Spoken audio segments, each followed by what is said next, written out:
By their very definition, anti-corruption agencies are supposed to fight corruption.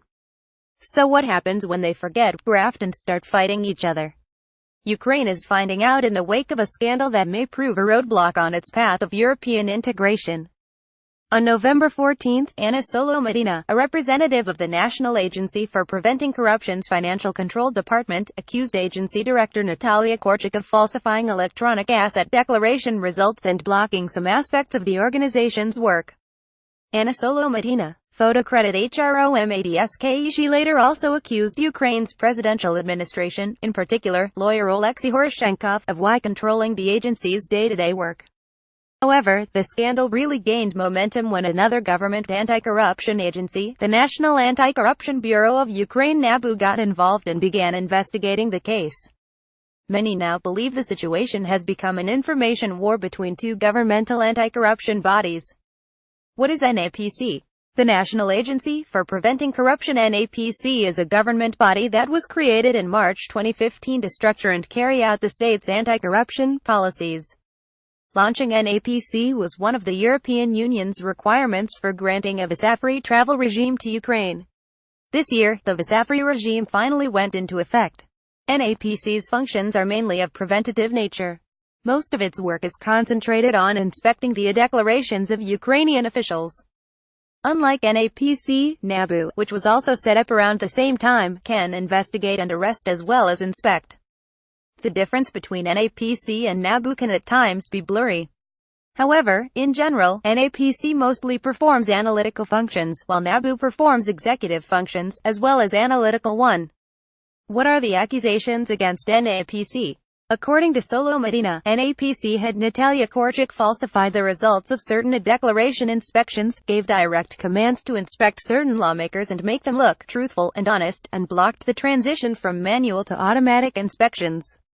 I personally received orders from the head of NAPC to inspect certain lawmakers and then conclude that they're honest and truthful and that no violations had been found, Solomatina said. She also suggested that the agency is not doing a complete job. NAPC was supposed to inspect 8 lawmakers by May. However, that process has not even started, Solomatina said. What's more, the representatives of the Financial Control Department were not allowed to inspect the declarations of Ukrainian Supreme Court judges, she added. Solomatina also accused Ukraine's presidential administration of maintaining total control over NAPC. I've been summoned to the presidential administration with 2 of my colleagues, she said.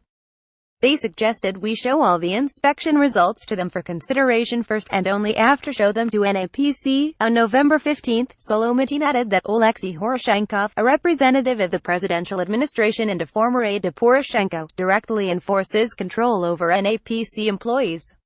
According to Solomatina, electronic declarations are used by NAPC for covering up officials who are loyal to the government and for the personal enrichment of the NAPC head.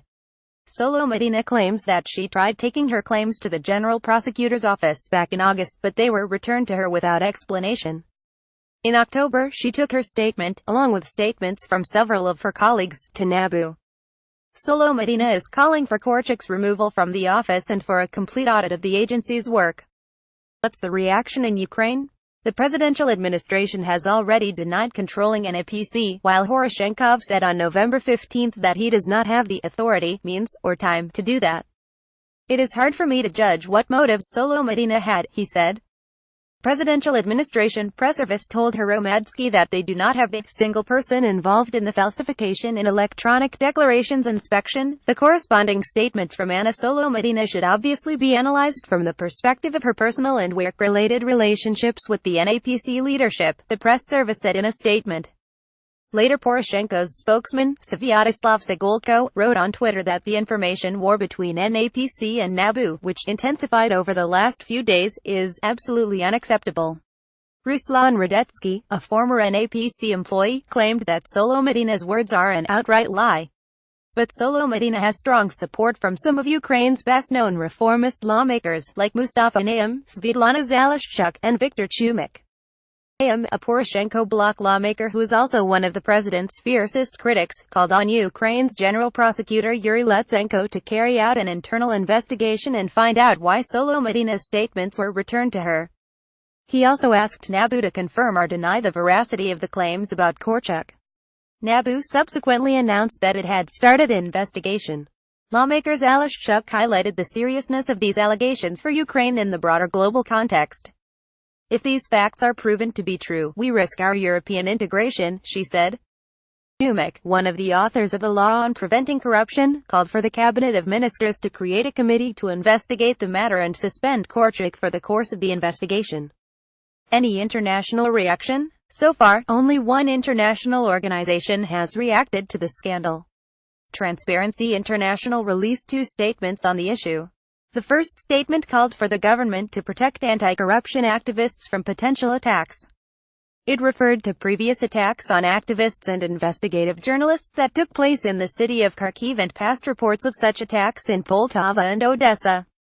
The second statement mirrored Chumik's words and called for Korchak to be suspended for the duration of the investigation due to her ability to potentially influence the investigation and put pressure on her colleagues. We urge the government to avoid repeating the mistake of August of 2016, when the lack of professionalism and political dependence of the NAPC management almost sabotaged the Vasafri regime between Ukraine and the EU, Yaroslav Yurchyshin, the executive director of Transparency International Ukraine, said. It was at that moment that the unprofessional work of the head of the NAPC ruined the launch of the electronic declaration system, but the results of the internal investigation of this situation by the cabinet of ministers of Ukraine were kept secret from the public, and no personnel decisions were made. Wait, what? There was another scandal. The NAPC scandal comes a few days after a bizarre incident at Korchak's mother-in-law's apartment. As NABU's official Facebook page reported, on November 10, a NABU detective arrived at the home of Korchak's mother-in-law, Nadia Tymurbulatova, to issue her a summons to an interrogation over potentially false information she provided in her declaration. According to the NABU detective, Tymurbulatova asked to be interrogated inside her flat instead and invited him to come in. After the interrogation and before signing the protocol, she called her son, refused to sign the protocol and locked herself and the detective in from inside the apartment and hid the key. The message reads. NABU accompanied this statement with a video, which appears to show a woman, allegedly Tymurbulatova herself, claiming that the detective broke into her home. Her face is blurred in the video. The detective's voice can be heard in the video claiming he is being locked in the flat, against his will, while trying to do his job. Tymurbilatova's daughter-in-law and the head of NAPC, Korchak, commented on the incident, saying that her mother-in-law mistook the detective for a fraudster. He said he'll ask some questions but then started filling in a previously prepared investigation protocol. He demanded she signs it without letting her read it first. My mother-in-law thought he was a fraudster and called her son, who in his turn called the police, Korchak said, adding that this is a violation of Ukrainian laws on investigative actions and interrogations. Have there been any other controversies involving Korchak? This is not the first time Korchak has faced criticism. In March, Ukrainian Prime Minister Volodymyr Groysman suggested all NAPC employees should resign due to the problems with the registration of electronic declarations. Korchak rejected the proposal, saying she won't resign until she decides that herself. It would be a shame after all the efforts we've put into setting up this agency, she said. By Maria Romanenko.